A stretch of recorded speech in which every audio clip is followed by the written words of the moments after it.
Good times create weak people. Weak people create bad times. Bad times create strong people. Strong people create good times. My whole thing is leaders anticipate, losers react. If you can anticipate what's coming, you can really take advantage. If you wait till it hits you, you're in trouble.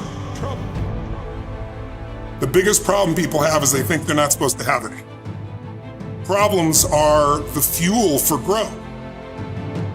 It's like if you don't have any problems, you're either a liar or you might call them challenges. It feels better. I understand that. Anybody who doesn't have problems is either totally asleep at the wheel or they don't have much of any kind of a life. But then there's fulfillment. And fulfillment is living what you're made for. Is it a lack of confidence? No, it's a lack of mission. I like winning. I like being the best at what I do. So I'm not going to settle for less than that. Why would I? Michael Jordan making 1,000 shots before you take a break. So you look at Jordan or you look at, LeBron or you look at anybody who's the best in the world at what they do and you go, aren't they lucky? But if you actually study them, you'll see they're doing things, they're practicing in private things that make them certain in public and they get rewarded for what they do in public. Yeah. And you got to do the same. When you just know you're going to mess up, it's not going to be perfect. You're going to forget that line that you really wanted to say, but just put all the energy on the audience. Everything starts to change. If you stay ready, you don't have to get ready. It's a shift in your identity. Every single day, 6 days a week. What matters? A few subjects, your body, because your energy matters. That energy is low. Everything I just said is worthless to you. Because when you're low energy, you don't use your full intelligence or ability. You need emotion. If you don't know how to master your emotions start wars. Emotion creates peace. Emotion gets you children. Emotion is what can make that business work or fail. And most people don't know how to direct their own emotions. Let me be conscious about feeding my brain things that are going to give me not only inspiration, but insight and skill and tools. 68% of the Fortune 1000 were started in either a recession or a depression. Well, the first skill you got to master to be great is the ability to recognize patterns. When humanity recognized the pattern of the seasons, the whole world changed.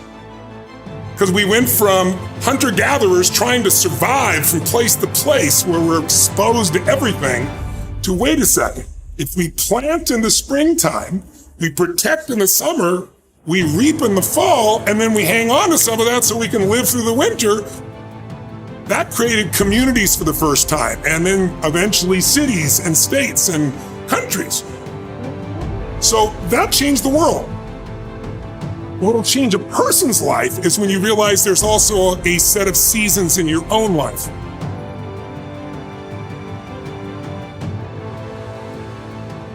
And so think of it this way, 0 to 21 is springtime. Things are easy to grow in springtime. You don't have to do that much. Growing as a kid happens naturally.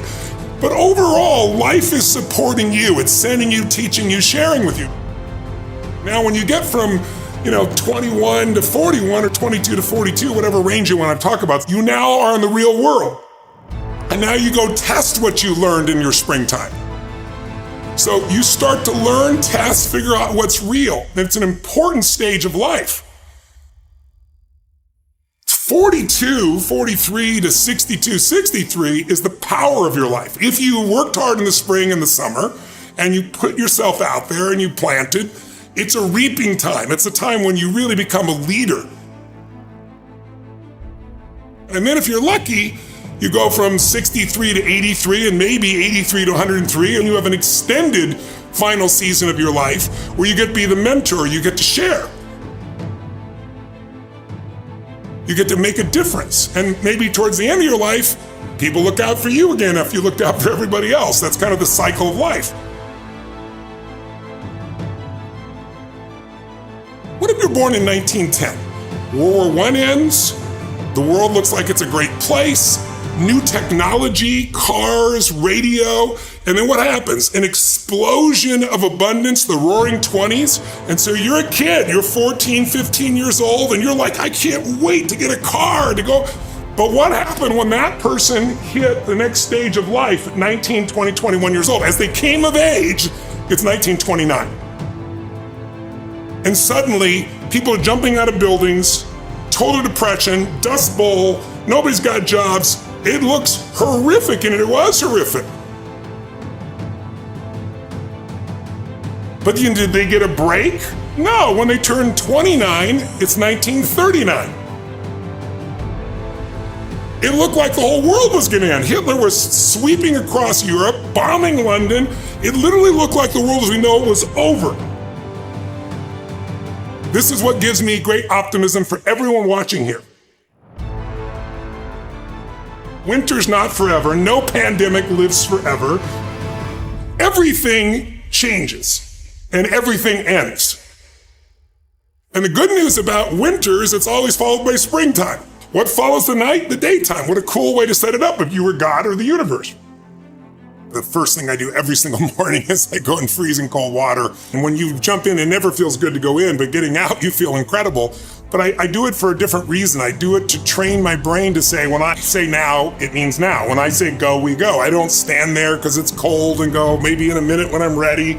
But I always do it because I've trained my brain, this is how we work. And if you train your brain to do that every single day, then it'll do it on the more difficult and important things in life. But the essence of it is, I change my body radically, and I do 3 things to make sure that my brain is primed. And what I mean by primed is, most people think their thoughts are their thoughts, Lewis, and you and I know better. Most people just don't understand that you are being primed all the time, and unless you prime yourself, you're gonna be primed by the environment. So I wanna take control of my brain, so I do 3 quick things. 1, I take 3 minutes of those 10 minutes, after I've changed my body, and I focus on 3 different events in my life that I'm grateful for. I usually pick 2 big ones and 1 small one. It could be as simple as a smile on my daughter's face, and it changes your biochemistry. Then real fast, I do this 3-minute process that's kind of like a blessing, and then 3 minutes, the last 3 minutes are called 3 to Thrive, where I focus on 3 things I want to accomplish, but instead of thinking I want to accomplish, I see, feel, and experience it as done. I feel grateful, I celebrate it, and it trains your brain.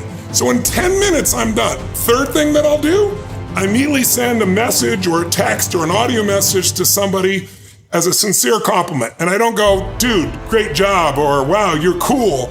I say, hey, listen, I saw you on Tuesday with those kids, and I saw you take that extra 20 minutes no one else did. And I just want you to know, I saw that, I thought that was incredible. So I'm always very specific so they know it's not just some positive thinking bullshit call, it's sincerely doing it. It makes me constantly look for the good in the people I work with.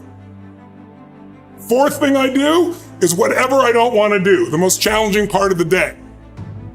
What's a story we all love? It's the comeback story. It's the comeback, it's the Rocky, it's that music where all of a sudden you step back up and you take control and rock. Good times create weak people. Weak people create bad times. Bad times create strong people. Strong people create good times.